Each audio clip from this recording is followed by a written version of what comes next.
প্রায় সন্ধ্যা হয়ে গেল আর মানুষ কিন্তু অপেক্ষা করতেছে। দেখেন এখানে হাজার হাজার মানুষ অপেক্ষা করতেছে, কারণ এখন এই সন্ধ্যার সাথে সাথেই কিন্তু একটা মিউজিক দিবে এবং ওই ডিসপ্লেটা কিন্তু বুর্জ খলিফার কালারিং হয়ে যাবে এবং পানির ঝলকানি দিবে।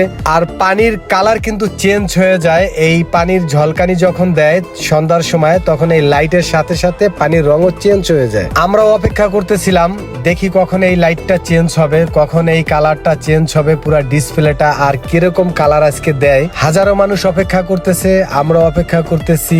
দেখি আল্লাহ পাক এত সুন্দর একটা জায়গা আনছে, সেই জন্য আল্লাহ পাকের কাছে লাখো কোটি বার শুকরিয়া আদায় করতেছি। যেই লাইটিং এর জন্য এতক্ষণ আমরা অপেক্ষা করতেছিলাম ঘন্টার পর ঘন্টা, এবং হাজার হাজার মানুষ, দেখেন সেই লাইটিং। এই হইছে বুর্জ খলিফার কালার। আপনি যে কোনো কালার দেখতে পারবেন, একটু পর পর কালার চেঞ্জ হবে। তো যাই হোক, আমরা অবশেষে সেই কালারিংটা দেখতে পারলাম। এই লাইটিংটা দেখার জন্য অনেকক্ষণ যাবত আমরা অপেক্ষা করতেছিলাম। আসলে অসাধারণ লাগছে।